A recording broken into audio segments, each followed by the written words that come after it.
Hello friends, आज मैं आप लोगों को वैभव लक्ष्मी माता के बारे में बताऊंगी। आज मैं आपको वैभव लक्ष्मी व्रत कथा विधि के बारे में विस्तार से विवरण दूंगी। यह व्रत अत्यंत फलदायी है। माता जी शीघ्र प्रसन्न होती हैं और अपने आशीर्वाद से हमें कृतार्थ करती हैं। मुझे पूरा विश्वास है वैभव लक्ष्मी माता हम सब का कल्याण करेंगी और हम सब पर अपनी कृपा सदा बनाए रखेंगी। सर्वप्रथम मैं आपको अपने बारे में बताऊंगी कैसे माता जी की कृपा से मेरा जीवन धन्य हो गया, कैसे मुझ पर उनकी कृपा की बारिश हुई। मैं इस व्रत के बारे में कुछ भी नहीं जानती थी। मैं बस इतना जानती थी कि शुक्रवार को संतोषी माता का व्रत किया जाता है। मुझे वैभव लक्ष्मी व्रत के बारे में कुछ भी पता नहीं था, कोई जानकारी नहीं थी। उस दिन शुक्रवार था। मेरी पड़ोसन किसी काम से आई थी। उन्होंने ही बताया कि आज उन्होंने व्रत रखा है। तो मैंने कहा संतोषी माता का? तो उन्होंने कहा नहीं, वैभव लक्ष्मी माता का।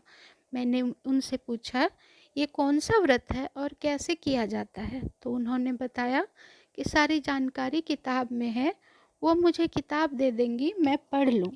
ऐसा कहकर वो चली गई। उसके बाद बात आई गई हो गई।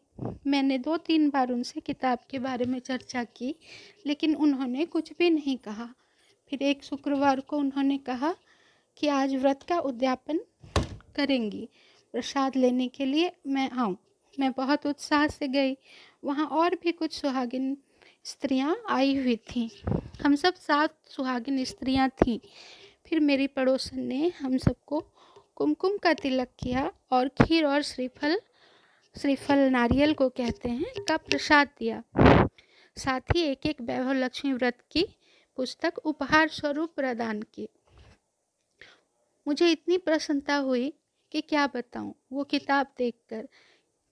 और उसी दिन मैंने वो किताब पढ़ी और अगले शुक्रवार से व्रत प्रारंभ कर दिया और 21 शुक्रवार तक निरंतर इस व्रत को करने का मन्नत किया और पूरे भक्ति और श्रद्धा के साथ 21 शुक्रवार तक मैंने ये व्रत किया।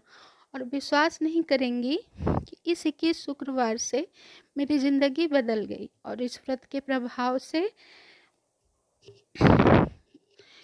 का प्रभाव देखकर मैं आश्चर्यचकित हो गई। इस व्रत के प्रति मेरी श्रद्धा बढ़ती चली गई। माँ ने हमेशा ही मुझ गरीब की आंचल को खुशियों से भर दिया।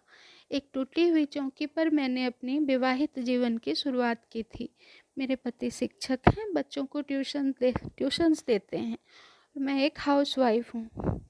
आमदनी कम होने पर भी हम सब अपना जीवन आनंद से जीते थे। यूँ समझ लें, ज़रूरतें तो पूरी होती थी लेकिन शौक नहीं। फिर इस व्रत के प्रभाव से सब कुछ बदल गया।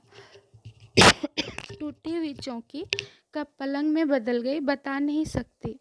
कब टपकती छत एक छोटे से नए आशियाने में बदल गई। इस व्रत का प्रभाव मैंने खुद देखा है, इसलिए आप लोगों से मेरी प्रार्थना है कि एक बार इस व्रत को जरूर करें और अपना अनुभव मेरे साथ साझा करें।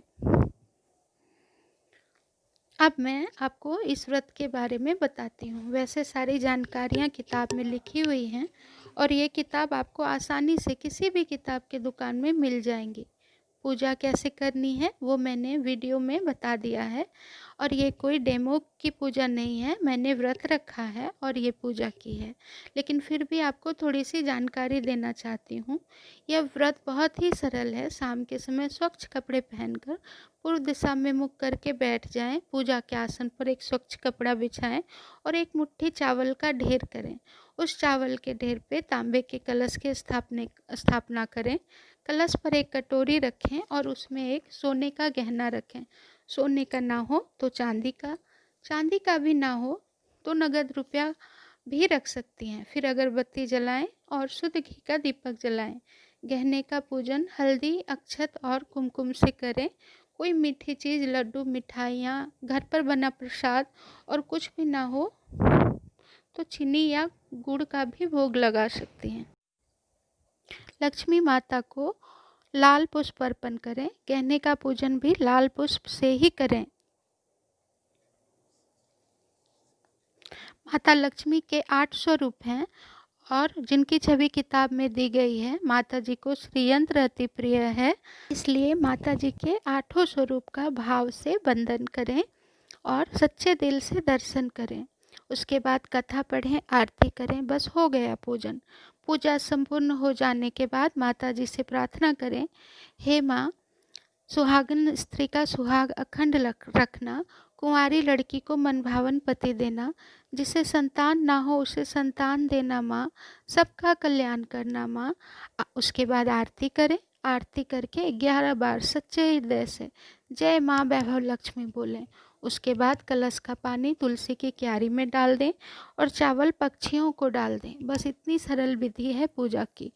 बस कुछ विशेष नियमों का पालन करना होता है, जैसे किसी शुक्रवार को बाहर जा रही हैं या कोई विशेष प्रयोजन हो तो व्रत ना करें, क्योंकि व्रत के दौरान घर पे रहना है और घर का ही कुछ भी खाना पीना है, बाहर का कुछ भी खाना पीना नहीं है। पूरा दिन उपवास रखें और शाम को प्रसाद के साथ एक बार भोजन करें और पूजा जहाँ से शुरू करें उद्यापन भी वहीं करें। जैसे मैंने व्रत किया और व्रत के दौरान ही मेरा नया घर बन गया था, लेकिन मैंने उद्घाटन पुराने घर में ही किया। उसके बाद नए घर में गृह प्रवेश किया। फिर जब नए घर में व्रत किया तो उद्घाटन भी उसी घर में किया। उद्यापन विधि भी सरल है। पूजा जैसे हर शुक्रवार को करते हैं वैसे ही करनी है। बस उस दिन खीर का प्रसाद रखना है। पूजन के बाद श्रीफल फोड़ें। उसके बाद 7 कुंवारी लड़की या सुहागिन स्त्रियों को खीर का प्रसाद दें। वैभव लक्ष्मी की एक एक पुस्तक उपहार में दें। पूजन के दौरान ये मंत्र पढ़ें, या रक्तांबुज वासिनी विलासी चंडासु तेजस्विनी, या रक्ता रुधिरांबरा हरि सखी, या श्री मनोल्हादिनी जय रत्नाकर मंथनाट प्रगंटिता विष्णु स्वागेनी सांग मांग पातु मनोरमा भगवती लक्ष्मीश्च पद्मावती। ये व्रत करने से माता के 8 स्वरूप का पूजन होता है। माता जी के 8 स्वरूप इस प्रकार हैं: श्री गजलक्ष्मी माँ, श्री अधिलक्ष्मी माँ, श्री विजया लक्ष्मी माँ, श्री ऐश्वर्य लक्ष्मी माँ, श्री वीर लक्ष्मी माँ, श्री धान्य लक्ष्मी माँ, श्री संतान लक्ष्मी माँ, श्री धन लक्ष्मी माँ या वैभव लक्ष्मी माँ। कथा के बाद ये मंत्र पढ़ें, यत्राभ्यागदान मान चरंग प्रक्षालन भोजनम सत्सेवा पितृदेवार्चना विधि सत्यंगवा पालनम धान्यानामपि संग्रोह न कलश्चिता रूपा प्रिया दिष्टा हरिवसामी कमला तस्मिने गृहे निश्चला। उसके बाद लक्ष्मी स्तोत्र का पाठ करें। महादेवी महालक्ष्मी नमस्ते त्वं विष्णु प्रिय शक्तिदायी महालक्ष्मी नमस्ते भवभंजनी भक्ति श्रेया प्राप्ति निमित्ताय महालक्ष्मी नमाम्यहं पतितोद्धारिणी देवी नमाम्यहं पुनः पुनः। वेदांग सत्वांग संसतुवंती शस्त्राणि च मुहुर्मुहुः देवांग सत्वांग परमन्ते ही लक्ष्मी देवी नमोस्तुते। नमस्ते महालक्ष्मी नमस्ते भवभंजनी भक्ति मुक्ति न लभ्यते महादेव ते कृपा बिना सुख सौभाग्यं न प्राप्नोति पत्र लक्ष्मी न वित्ते न तत्फलं समाप्नोति महालक्ष्मी नमाम्यहम्। देहि सौभाग्यम आरोग्यम देहि मे परमं सुखम नमस्ते आद्य शक्ति त्वं नमस्ते भीड़भंजन विदेही देवी कल्याणी भीड़भंजनी विदेही देवी कल्याणं विदेही प्रमांग श्रियं विद्यावंतं यशवंतं लक्ष्मवंतं जनं कुरु अचिंत्य रूप चरिते सर्वशत्रु विनाशिनी नमस्ते तु महामाया सुख प्रदायिनी नमाम्यहं महालक्ष्मी नमाम्यहं सुरेश्वरी नमाम्यहं जगद्धात्री नमाम्यहं परमेश्वरी।